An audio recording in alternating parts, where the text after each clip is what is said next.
Yo guys, selamat datang kembali di Radot Valen YouTube channel. Dan kita lagi ngomongin tentang series, kita lagi ngomongin tentang sports agent. Tapi kalau dalam berita-berita yang harian yang ada menarik ya, gue akan tetap coba sharing juga dengan kalian opini gue. Dan di saat semua orang berpikir bahwa puncak daripada cerita perpindahan pemain itu ada di Lionel Messi, dan ini tinggal sisa-sisanya ya, gimana Mbappe akankah pindah atau enggak dan lain sebagainya. Tentang Mbappe, ya tiba-tiba Ronaldo memberitakan dirinya sendiri. Kenapa gue bilang memberitakan dirinya sendiri? Karena waktu pertama sebenarnya belum terlalu tercium di mana-mana, tapi dia kemudian bikin statement sendiri yang begini tuh, dan cerita tentang panjang lebar, sehingga membuat akhirnya mulai ada pertanyaan-pertanyaan. Dan setelah itu ternyata mulai ada rumor di sana, ada juga ketidakcocokan dengan Allegri. Kemudian waktu di lawan Udinese dia nggak main pertama. Terus akhirnya sekarang ada berita kalau dia sendiri yang minta dicadangin, dan barulah kemudian ada pernyataan kalau dia bersedia untuk pergi dan dia tidak ingin lagi di Juventus. Juventus pun ternyata kelihatannya juga memilih untuk mencoba menerima tawaran karena ini adalah tahun terakhir kontraknya, sehingga kalau misalnya tahun depan seperti yang sudah-sudah, maka klub tidak akan mendapatkan apa-apa lagi. Ditambah gaji Ronaldo juga cukup tinggi, 1 juta euro per bulan ya, atau per minggu, dan dipotong pajak jadi 500 sampai 600 ribuan. Dan dianggap dengan kontribusinya, dan selama mau 3 tahun ini belum juga dapat Champions League, jadi mereka juga berpikir toh sama aja. Kalau Liga sih ya udah sering juara, dan bahkan waktu pas Pirlo nggak juara juga Champions, jadi kayak waktunya kelepas gitu kan. Nah, yang seru dari keadaan ini adalah bahwa kelihatannya penutup deadline itu adalah cerita tentang Ronaldo ini dan Mbappe.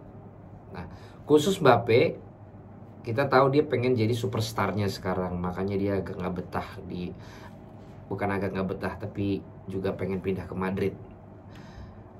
Tapi yang jelas kasihannya Mbappe adalah bahwa harusnya paling nggak dari sisi pemberitaan dia yang akan menjadi penutup dari cerita transfer ini kan. Tapi ternyata karena adanya Ronaldo, lagi-lagi Mbappe harus ada di bawahnya beritanya Ronaldo. Cuma paling enggak menurut gua bisa aja ada hubungannya sih, karena kemana Ronaldo akan pergi nggak jauh-jauh dari prioritas pertama adalah Manchester City, yang kedua PSG, mereka berdua lah yang paling sanggup untuk bayar gaji dia, dan yang ketiga Real Madrid. Nah sekarang Real Madrid udah ngebet banget sama Mbappe. Padahal Mbappe juga kalau dibiarin aja sampai tahun depan dia kontraknya habis. Naik lagi ke 160 juta. Tapi masih merasa tersinggung si bos besar PSG. Karena bagi mereka duit bukan masalah, tapi bagaimana dengan financial fair play kan, itu kalau mau dapetin Ronaldo mungkin ya.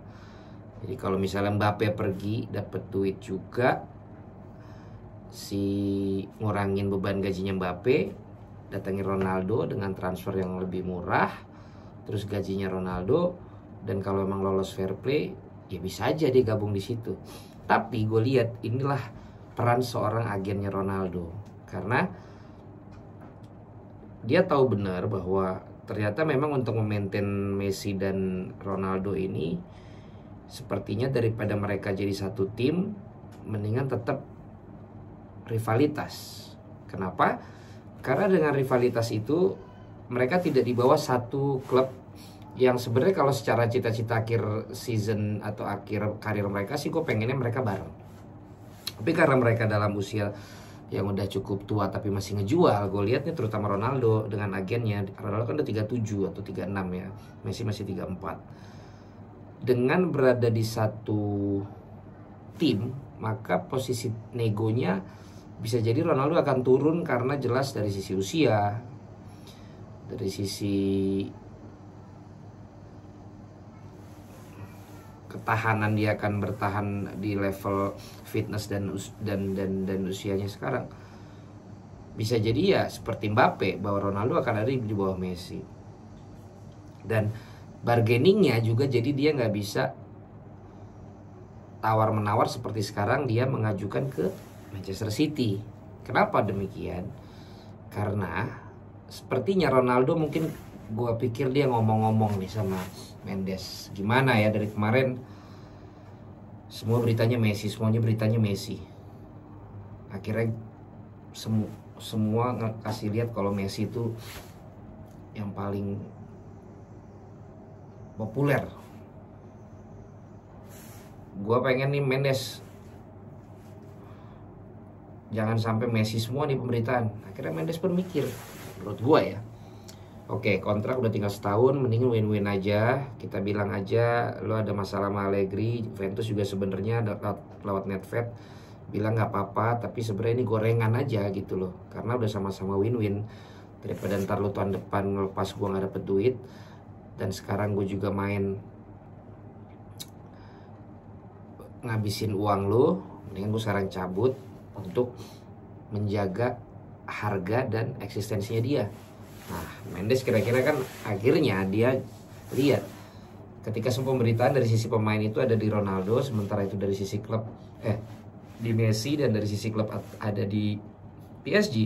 Di sisi lain, lo tahu kan City dapetin Grealish itu pun dianggap nggak populer sama banyak orang karena dia terlalu mahal. Roy Keane akhirnya mengatakan dia akan bersama dengan Spurs, sekarang nggak dilepas-lepas. Pinterlah agennya Ronaldo ini masuk dengan harga 25-30 juta euro yang dibanderol sama Juventus. Harga yang sebenarnya cukup mahal banget karena usia 36. Tapi di sisi lain dia akan hemat 100 juta euro lebih karena nggak dapat Harry Kane, budgetnya ada tapi dapetin Ronaldo. Nah, Mendes tentu bisa nego dengan Messi. Ronaldo tuh kan sebagai pemain bolanya, tapi kan bosnya PSG sama bosnya City tuh sebagai Messi Ronaldonya di dua klub terbanyak duitnya sekarang kan. Sampai Ibrahimovic kayak udah lewat masanya, dia udah dalam kondisi yang lebih stabil, sekarang tinggal dua sultan ini gitu. Dan dengan 25-30 hitungannya kan kecil, baru dia nego gaji. Nah, gajinya dia pengen juga tentunya berada dalam standarnya Ronaldo gitu loh. At least Ronaldonya kembali lagi menjadi pemberitaan, kemudian kembali lagi rivalitas antara Messi dan Ronaldo, bahkan ada di satu grup di Champions League. Kemudian dua sultan pemilik klub ini juga lanjut bersaing lagi, punya Messi punya Ronaldo, sama-sama berambisi dapetin Champions League. Yang ini akhirnya mau naikin pamornya Liga Prancis, yang ini membuat heboh lagi Liga Inggris. Jadi lagi-lagi gue kena plot twist ya. Kalau gue berpikir dia akan tetap di Juventus, terus juga dia akan bisa jadi mengakhiri karirnya di PSG nanti, tapi ternyata dia bikin plot twist, agennya ini akan membawa dia menuju ke Manchester City. Mereka tetap menjaga rivalitasnya, si pemiliknya sultannya juga tetap bersaing, Liga Prancis makin naik, Liga Inggris jadi mahal lagi juga, dan kemudian adalah agen akan dapat bagian yang tentunya sangat besar untuk dia. Dan paling tidak, waduh, itu bel anak sekolah gue, bel sekolah anak gue ya, lagi sekolah online.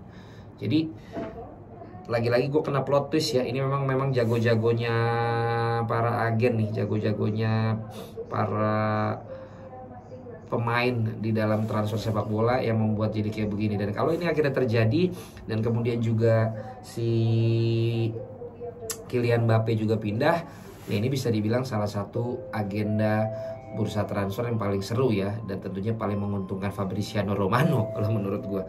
Jadi itu aja kalau dari gue sementara ini mengenai perpindahan kemungkinan Ronaldo. Menurut gue sepertinya dia akan menjaga rivalitas ya, dan menurut gue dia akan berada di Chelsea untuk tetap menjaga rivalitasnya, menjaga harganya, menjaga gengsinya, dan lagi-lagi jago-jagoan siapa yang akan ngangkat liga ini, klub ini menjadi juara Champions terlebih dahulu. Apalagi mereka sama-sama satu grup di Liga Champions.